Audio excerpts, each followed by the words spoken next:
Philadelphia, get ready. Police car like the storm is coming, and it's flying in green and white. Explosive reports are shaking the foundation of the Eagles' locker room, and I've got the inside scoop you need to hear. Nick Sirianni's army is gearing up like never before for one goal and one goal only, bringing the Lombardi Trophy back to Philly. Forget everything you thought you knew about this roster, because what's happening behind the scenes is next level. We're talking massive contract restructures, intense position battles, trade buzz, and strategic moves that could define the entire season. Then smash that like button and drop a comment below. Go Eagles! My heart beats green and white. This season isn't just football, it's war. And the Eagles? They're ready to soar. Let's get straight to it. One of the most talked about moves recently is the restructuring of Dallas Goedert's contract. Originally due $14 million in cash for the 2025 season, the Eagles managed to get him back on a more team-friendly deal. $10 million with another $1 million in potential incentives. It's a win-win. The team frees up cap space, and they keep one of the best all-around tight ends in football. Goedert isn't just another TE. He's elite at yards after catch, route running, and blocking. If the receiver core takes a hit during the season, his role can expand, making him even more valuable. Behind Goedert, the tight end room is arguably one of the deepest in the league. Grant Calcaterra, Harrison Bryant, and Keelan Grandson round out the group,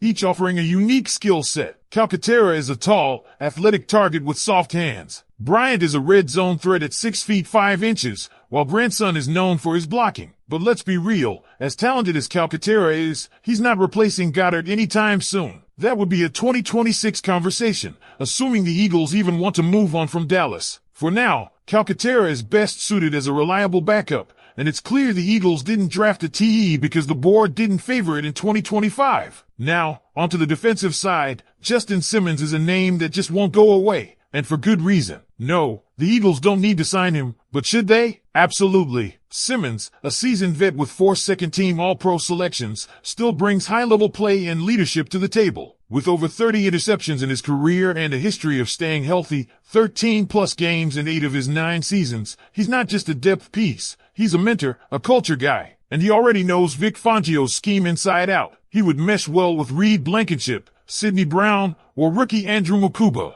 Whether as a starter or depth, Simmons could be a low-cost, high-impact addition. That's Howie Roseman's kind of move. Speaking of moves, the NFC East is turning into an absolute war zone. The Cowboys trading for George Pickens raised eyebrows, especially since Pittsburgh gave him away for a 2026 third and a late-round pick. Pickens, for all his attitude issues, is a freakish talent, 6 feet 4 inches, explosive, and capable of highlight plays. He and CD Lamb could be a dangerous duo. And if he plays like a man on a mission in a contract year, the Eagles' secondary better be ready. Combine that with strong off-seasons from the Giants, who drafted Abdul Carter, Jackson Dart, and several other promising names, and the Commanders, who made the NFC Championship last year before getting embarrassed by the Eagles, and this division is no joke. The Birds put up 55 on Washington last year, but nothing is guaranteed. The NFC East hasn't had a repeat champion since 2004, and with one of the league's toughest schedules looming, every division game is crucial. That's why fans and analysts alike are speculating about another potential Howie trade. Names like Greg Newsome too are floating around. He could be available from Cleveland and would bolster a cornerback group that already has promising young talent but could use more experience and stability. Then there's the chatter about Trey Hendrickson. If the Eagles don't like what they're seeing from Josh Sweat or Azeez Ojulari, or if Nolan Smith struggles to return from shoulder and tricep surgeries, adding a pass rusher could become a priority. Even on offense, there's potential for a shakeup. If Jahan Dotson doesn't claim that WR3 spot, don't be shocked if the Eagles bring someone in. Running back depth is another concern. Will Shipley and A.J. Dillon will compete for RB2, but there are questions there, especially after the Eagles didn't draft a back. Off-ball linebacker is another area to monitor closely, particularly given Jair Brown's health. If there's a weakness on the roster that becomes glaring during camp, Howie won't hesitate to pull the trigger. At quarterback, it's a new layer of intrigue. The Eagles added Kyle McCord in the 6th round, a local kid with accuracy, high football IQ, and plenty of production at the college level. He's not mobile like Dorian Thompson-Robinson, who also joined the QB room and brings more of a dual-threat skill set. Both will battle for that QB3 spot behind Jalen Hurts and Tanner McKee. Neither is expected to challenge McKee for the backup job just yet, but this is the quarterback factory after all. Philadelphia loves developing passers,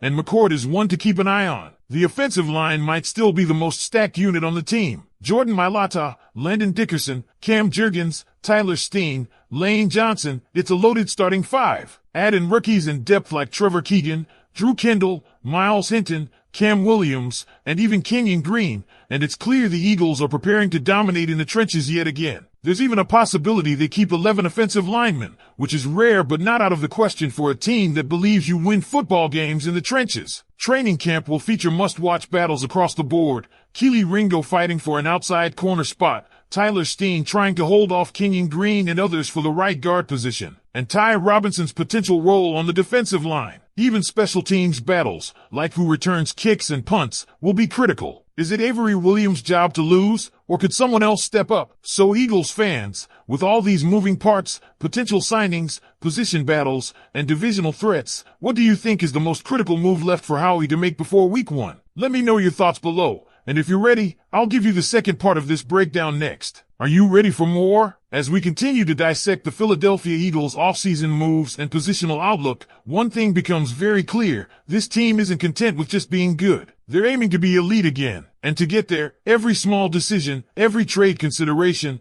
contract restructure, and roster cut matters more than ever. One position battle we touched on briefly but deserves a deeper dive is right guard. Tyler Steen enters as the early favorite, especially with starting experience from last season and the backing of the coaching staff. But don't count out Kenyon Green, a former first-round pick trying to revitalize his career in Philly. He brings raw strength and run-blocking ability but still needs to clean up in pass protection. Then there's rookie Cam Williams, who's versatile enough to slide inside. And let's not forget about Miles Hinton and Trevor Keegan, both developmental prospects with high upside. It's going to be an all-out war in training camp, and the eventual winner could help define this team's identity in 2025. Another area that could shape the team's destiny this year is the secondary. Reed Blankenship and Andrew Mukuba are the current frontrunners at safety, with Sidney Brown also firmly in the mix. Brown's athleticism and intensity are off the charts, but Mukuba is drawing real buzz. He's smart, rangy, and might just edge out Brown with a cleaner fit in Fangio's defense. If the Eagles do sign Justin Simmons, the depth chart gets even more competitive. The potential for 3 safety looks is real, especially in matchups against high-powered offenses like the 49ers or Chiefs. Fangio has the flexibility,